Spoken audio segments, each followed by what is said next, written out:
¿Alguna vez te has preguntado sobre qué es la libertad? ¿Qué implica ser libres, tener voluntad?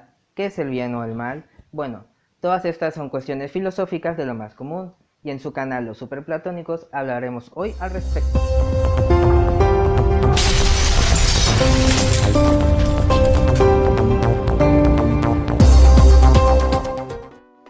Actualmente vivimos un suceso histórico, el coronavirus.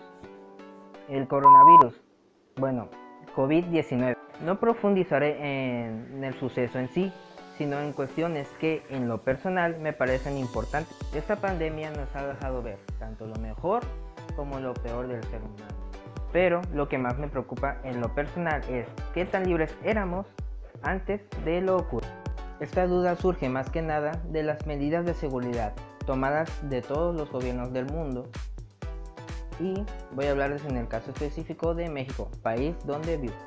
Se han creado una serie de medidas que restringen nuestra libertad por el bien común, quedándonos en casa para evitar contagios.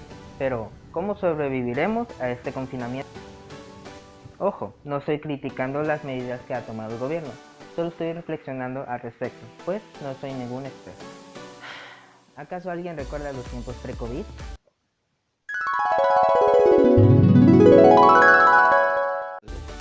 Bueno, francamente no existía una gran diferencia a los tiempos antes del COVID. Entonces, para responder la pregunta, les hablaré del verdadero causante de este video, el cual es... And his name is John C.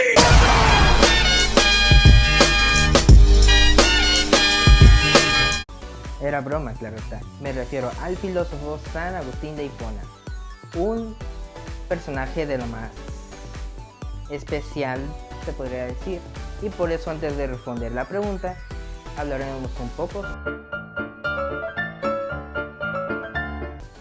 Desde niño, se le describe como una persona irascible, soberbia, pero sobre todo superdotada. Él nace en el año 354 después de Cristo en África del Norte. Él al principio rechazó la religión de su madre, la cual era el cristianismo. ¿Por qué? Bueno, debido a que era esta una fe impuesta y no fundamentada en la religión.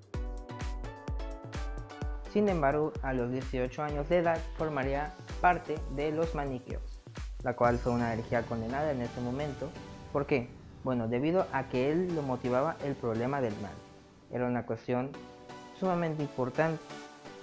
Para el año 384 se establece en Milán para ser profesor de oratoria, y es en este preciso año donde empieza a conocer la filosofía platónica. Pero 2 años después todo cambió dentro de San Agustín. ¿Por qué? Porque le ocurrió una revelación divina. Así es, se le apareció nada más y nada menos que Dios.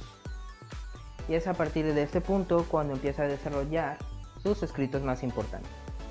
Para el año 387 es bautizado por San Ambrosio, convirtiéndose oficialmente al cristianismo. Claro, para el año 391 es nombrado sacerdote en Hipona, dedicándose más que nada a predicar la palabra del Señor. Pero lo curioso de San Agustín es que no se le escapaba a nadie. ¿Por qué? Porque comenzó a escribir cartas a diestra y siniestra, es decir, a todos. Le escribió a sus compas, le escribió a sus enemigos, le escribió a los extranjeros, le escribió a los paganos, le escribió a los fieles, en fin, le escribió a muchos. Ahora ustedes se preguntarán, ¿por qué estoy hablando de San Agustín y no de otro filósofo? Bueno, esto es debido a 2 razones: al contexto tan específico que vivió y los aportes filosóficos. Él vive 2 épocas muy importantes en la historia de la humanidad. Él le toca el Imperio Romano y el inicio de la Edad Media. Por eso se le puede considerar como el último gran pensador del Imperio Romano o el primer gran pensador de la Edad Media. Y en ese momento de la historia, el cristianismo ya era la religión oficial del Imperio Romano. Él une las ideas del cristianismo y las ideas de Platón para crear lo que hoy se traduce como la traducción al cristianismo del pensamiento católico. Es decir, se consolida el pensamiento platónico como eje del pensamiento filosófico cristiano. Esto fue un...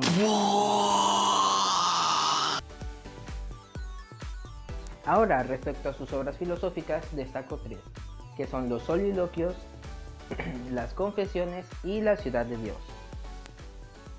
Y en estos 3 libros y muchos otros textos más, se desarrollan conceptos clave. La realidad.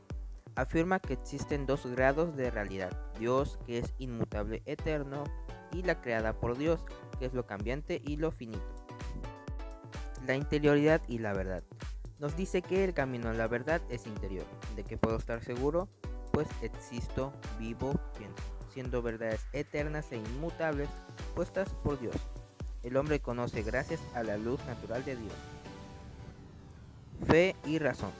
Nos habla que estos son caminos de los cuales nos servimos para llegar a Dios. Son complementarios y se reconcilian. El alma es tripartita. Afirma que existen 3 facultades: memoria, entendimiento y voluntad. Estas son individuales y creadas por Dios.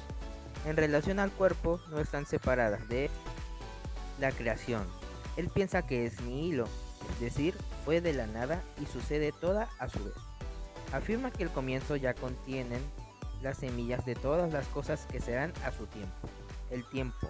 Esta es su idea más original y moderna, pues piensa que el tiempo empieza con la creación, es decir, al primer minuto de la creación coincide con el primer minuto del tiempo. El mal. Él piensa que está permitido en el mundo para que tengamos el libre albedrío, es decir, elegir. Y lo define como la ausencia de Dios. Dios es amor y justifica su existencia explicando que existe porque se encuentra en nuestra memoria. Él habita en el interior del ser humano. Significa que, conociéndome a mí mismo, conoceré a Dios, porque cuanto más me reconozco y entiendo el funcionamiento de mi conciencia y de mis verdades, más me doy cuenta de lo perfecto que es todo. Al fin. Oiga, ¿acaso alguien recuerda la pregunta principal? ¿Qué tan libres éramos antes de la... Pero, ¿qué nos dice San Agustín?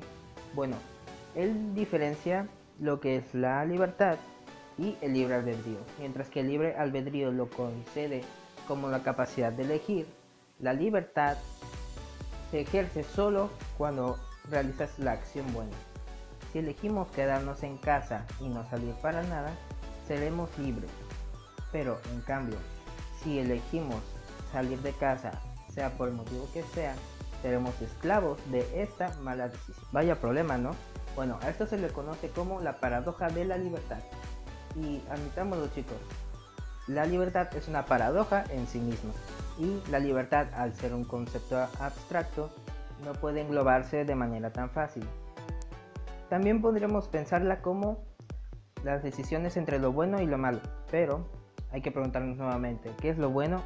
Bueno, ya para terminar, la situación actual la podría definir como el sacrificio de nuestra libertad a causa del bien colectivo.